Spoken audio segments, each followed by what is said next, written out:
Okay, folks, this is actually a Mike's Instant Movie Review that's somewhat instant. Barbarian horror film. Horror. First off, should you go see this movie? If you're a horror movie fan, yes. If you're not a horror movie fan, if you're squeamish in the belly, if you get scared and you have nightmares, probably not good to see this one. So that's that, and now we'll get on to before I say what I'm going to say, you have plenty of options here on subscribe to Mike Messier YouTube channel, all my wonderful videos, my original films, for Christ's sake, The Impeccable, Blood Sugar Sedase, The Nature of the Flame. You should be watching my goddamn films before you go any further with your film watching, but let's discuss Barbarian, so spoilers. This is your, I don't want to say typical, it's definitely not typical, but it's your house with a secret, prisoners in the house, prisoners in the basement, danger, strangers thrown into peril together that have to work together to survive, who survives, who doesn't, etc. House with a past, all these kind of things we've seen even in the Black Phone movie with Ethan Hawke earlier this year, which is still playing, by the way. Hard to believe, but it's still in theaters. Black Phone, that is. This Barbarian movie, you know, stuff that you've kind of seen before, but done in a unique way. Also, there's a flashback to the 1980s that is shot, filmed, looks like to be in some type of fisheye lens with some type of maybe 4x3 letterboxing or frame or whatever the fuck, aspect ratio 4x3 to give you that 1980s feel. So what happens in this movie? It starts off, I like the technique because, well, first of all, let me paint you a fucking picture, okay? I see my wonderful app. I see that this preview screening is happening tonight. I saw that last night. I didn't think I'd be able to make the theater tonight in time, but I did. So I got my seat. I noticed there was a pretty good amount of seats taken for this thing. So other people wanted to see this movie early as well. Get into the goddamn theater number 22. I've been to pretty much every theater, like every auditorium in the theater, okay? So when you have a different screen, I call that the auditorium, and the theater as a whole entity is the theater. So I get into this fucking auditorium. See, I can't even remember my own shit. But I get into the auditorium, like all these other assholes, and we're just sitting there. We sit through all the goddamn previews. We sit through Nicole Kidman with the AMC thing. And, we're just patiently waiting for our movie to start. The movie starts, and right away on the screen it says Idris Elba. And I'm like, wait a minute, is he in this movie? And then the movie starts, and suddenly we're in the fucking Congo. And they're playing Beast. They're playing the wrong goddamned movie. I don't know if I've ever experienced that before. I've definitely been, just the last time I was at this theater, there was something wrong with the fucking projector. Or that was actually Cinemark on the weekend. So yeah, I've had experiences where the movie had a low volume or the picture was distorted or something like that. I don't know if I've ever been to a movie and they started playing the wrong movie. So that's a new one. When I was a child, I tried to buy an AC/DC audio cassette, and the fucking cassette was labeled AC/DC, but once you put it in the machine, the cassette player, out came the Cars. So that was a swift dick in the ass. So let's go back to this Barbarian film. I like it. I like horror films. This doesn't seem like it's going to need a bunch of fucking sequels, which is good. Actually, if anything, kind of an abrupt end. Like, the end kind of comes quick. And it didn't seem like a particularly long film. Like, it seemed like 85, 90 minutes. I could be wrong. Oh, let me go back to this scenario. So they're fucking playing Beast, the wrong movie. And and I'm like, am I in the wrong theater? So the first assumption is, oh, I must be in the wrong theater. But I started looking around and people are getting anxious. People are standing up. There's this young power couple down my aisle or down my row, and they're getting all upset. And I'm like, is this the wrong movie? And they're like, yeah.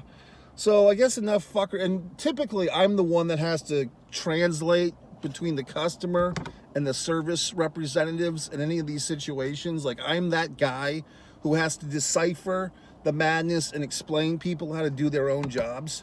That's usually me, but apparently enough Mike Messiers of the world were available in this theater, this auditorium, to go and talk to these people, tell them what the hell is going on. Finally, a representative comes out. She says, oh, please give us 5 minutes, give us 10 minutes. About 5 minutes later, another gentleman comes in and says, let me move you to theater 12 because this one's just not going to work. And it's a bigger theater. So, okay, fine. Now, here's the other issue. When the fucking previews were going on the first time in theater fucking 22, I thought I heard someone's like cell phone, like not the rings, but like they were watching something or listening to music or something. Like, I'm like, okay, you really have that fucking ADD or whatever the fuck that you can't watch previews? You have to like have your fucking earbuds in, or you're fucking playing on speaker, your fucking phone? But I thought I heard like music that wasn't part of the movie, and no, it wasn't coming from another theater. So I'm very disturbed. And then at one point I walked down the aisle, go to my seat or whatever the fuck. And I saw, and I'm trying not to be judgmental, but I will be. It seemed like a gentleman down on his luck had about fucking 10 plastic bags full of stuff. And, I think what's happening here, folks, is I think some of these folks that are down on their luck are getting these movie subscription deals because for $24 a month or whatever the fuck, they can go to the movie theater and use the restroom or sit in a nice air-conditioned theater for a couple of hours. They probably theater hop a few times if they can. So, I'm getting this whole fucking thing going with the homeless guy in my mind, and then I'm thinking, is the homeless guy listening to his Walkman? Like, does the homeless guy have no interest in the movie? You're homeless, you might as well enjoy a nice film. But I guess he's got his own thing going on because, like, he's listening to his goddamn Walkman or whatever the fuck it is. So we all fucking trottle over to the other theater. I was the second to last one to leave the first theater. The homeless guy must have been the last because I did see him coming in. And I could be wrong, but at one point in the first theater, he was in a seat, like a kind of one of those, like front, like kind of like the first row on the floor, not the total first row, but like the first comfortable row. He was sitting there, and then this family man guy and his wife came along, and they did the whole, hey, look at my phone, I think you're in my seat, and they fucking kicked this guy out, which I'm sure he's used to. So he went to like the very front row where you can't even enjoy the film. So obviously the guy's priorities was the air conditioning, the comfort. Maybe he's taking a nap. And maybe he uses his goddamn Walkman in his earbuds or whatever the fuck to sleep when he's, whatever the fuck. So we get into the next theater, and, I get in there, and then boom, here we go. No previews, no Nicole, just the movie starts. No audio for about 2 seconds as that 20th Century Fox logo comes in. And finally they start the goddamn movie is the point. And I'm thinking that I'm still hearing some fucking music the whole time. Like, I'm hearing this undercurrent of music, and then it got louder. So I don't know what the fuck is going on. Eventually, this is what pisses me off, and this is why society never fails to disappoint me. I'm thinking that the music is off, but I'm still kind of hearing it, and now I don't know if I'm just fucking making it up in my own head, or what the fuck. So I'm just fucking annoyed and distracted because I'm thinking, is this goddamn guy playing his fucking Walkman, and he's many rows in front of me, and I'm thinking that fat fuck guy, the married man, and his wife would probably tell the homeless guy to pipe it down.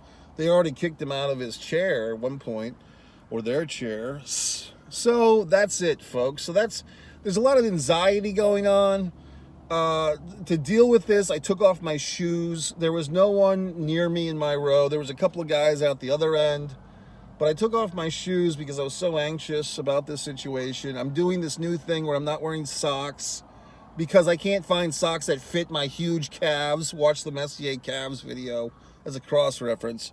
So I'm getting all upset. I'm watching the fucking movie, and it's a good movie. So yes, if you like horror films, I guess on a 1 to 5 scale, maybe give this a 3.5 or a 4.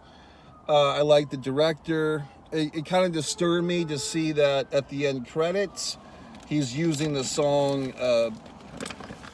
Well, I'll just say this. I don't want to spoil more than I have, but basically, in the end of his movie, he's using a song that's referenced in one of my wonderful novels, okay? So I'm really getting kind of upset with life, myself, that my fucking wonderful stories have not been made into film. Distance from Avalon. Basically, it upsets me that I've got this fucking song listed in my book, and this mofo, this director guy or whatever, has chosen the same song to be in his movie. So that's the cover of my wonderful book, which I've also written as a screenplay, A Distance from Avalon. Available on Amazon. You assholes should be buying it, or just listening to it, or reading it on Kindle Unlimited, for Christ's sake. Give me some thumbs up, for God's sake. Do your part. So that's it, assholes. This has been the fucking movie review. Go see it, Barbarian.